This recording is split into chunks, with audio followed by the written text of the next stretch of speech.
Hey, what's going on, guys? This is Darkstar Center from 300forums.com. Just want to do a quick run through of the Cobra iRadar for Android and iPhone devices. I had a couple people asking questions about them. I figured I'd try to explain them as best I can in a video.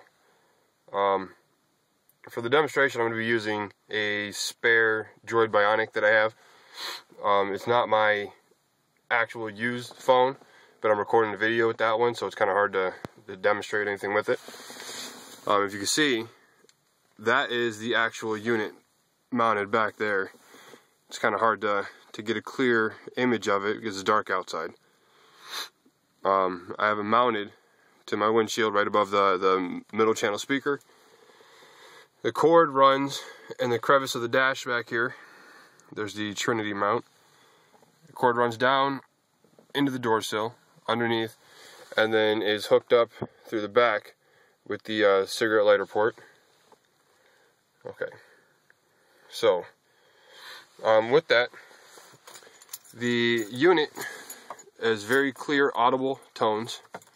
You can hear it now when I go to turn the ignition. Testing. System ready. Now, the unit actually links up to the Android by Bluetooth. So on the phone, you see the app here. Go ahead and click that. And that's going to bring you up to the Cobra app. Alright, when it's paired, your light's going to turn blue, and it'll make that audible. Alright, you have all kinds of settings here. You can choose between your highway settings, obviously. City X. Or city settings. You have the auto mute button, the smart power, disable auto lock, and shared user locations. For your bands, detectable bands, you have X band, K band, KA band, KU band, VG2 pop, a safety alert, and low car voltage. I like the low car voltage because what it does is, say, in a situation where you're sitting in your car like what I am now, once your voltage gets low, the radar detector actually senses that and will shut itself off to conserve power. It's a very nice feature to have. You also have your GPS settings. They show the photo enforcement, which will give you an audible, camera alert, things like that. Your caution areas, your speed traps, your user locations, and your speed warnings. You can set the speed warning to whatever speed that you want to. Say I set it at 80 miles an hour. If I am driving down the freeway and I hit 82, it will give me that warning. Alright, so we'll go back here to the main setup. Alright, so this is what your main setup's going to look like. It's kind of hard to see with the camera. It's not the best image here. You have your dashboard, which will show you your direction, your car voltage, right here, your miles per hour, and that's about it. It also gives you a little switch here so you can go back and forth between your highway and your city. You can go to View Map, which is going to show you all of your information.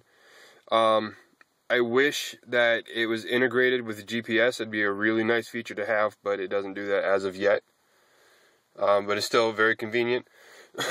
While you're driving, it'll show you, the red dots as to where everything is when you come on them. The warning areas, the speed traps, stuff like that. It'll actually show you those images on here. And there's a little button up top that says report.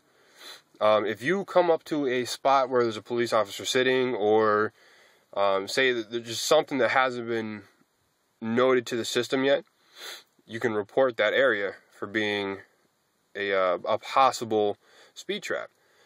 So that's a user reported area, and the iRadar will tell you that. You'll come up on it and it'll say, user reported, and then it'll show you what's supposed to be reported. And you can choose. It'll give you an option. You can choose to either verify it or call it as false, which upon calling it false will actually, I think it's like 2 or 3 reports of a false indication, and it'll remove it from the map. So we'll go back here. And again, you have your settings. Let's see if I can get a better image of that.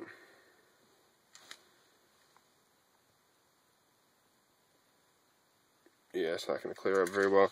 Handle the map pretty good, but I don't think it's going to do the fonts and everything. It's just too much. And I mean that's about it. Very simple, very easy system to use. I like it a lot. I really enjoy it. I've owned a couple of radars before. There are quite a few years older than my current system is. But I mean, it's phenomenal. And honestly, I mean, one of the best things about it is Clarion right now is working on a double DIN in-dash DVD player powered by Android.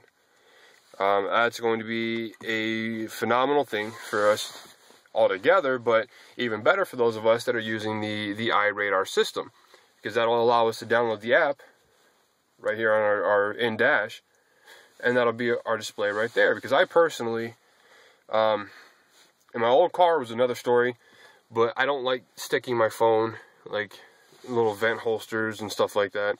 I prefer not to do that. It's just, I don't know, new car, I really like the way the car looks, I don't want to mess with it. So having it on the in-dash is going to be a phenomenal thing altogether. But all in all, that's it.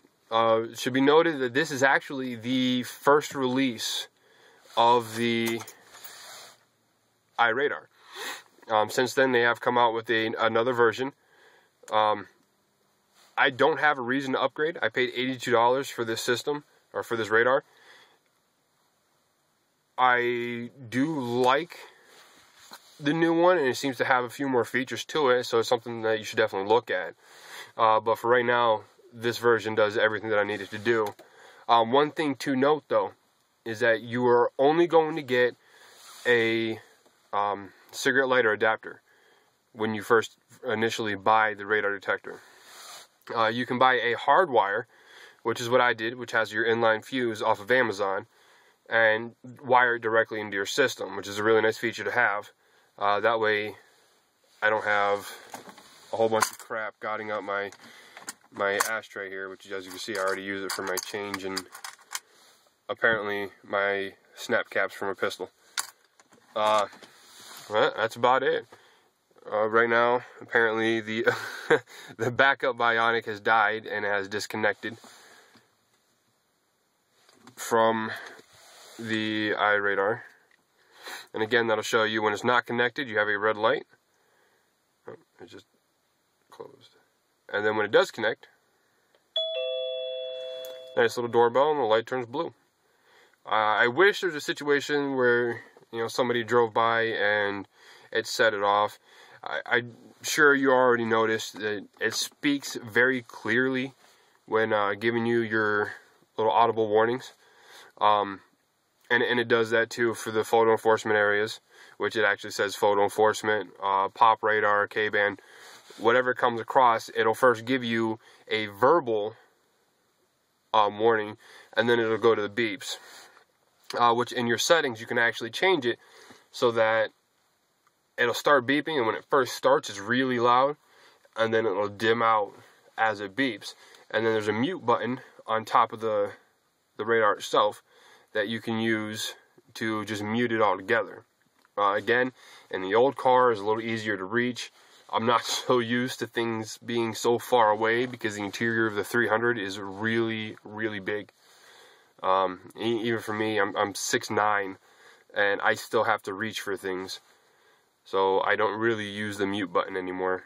More or less just tune it out. There is a volume on the side of the iRadar as well, though, where you can turn it from off to a volume level of 1 all the way up to a volume level of 10, which is pretty loud. Even with the music up, say about 30 on the stock system, I can still hear the radar go off. That's about all I have for you. Again, I am Darkstar Center off the 300forums.com. Just a quick review of the iRadar.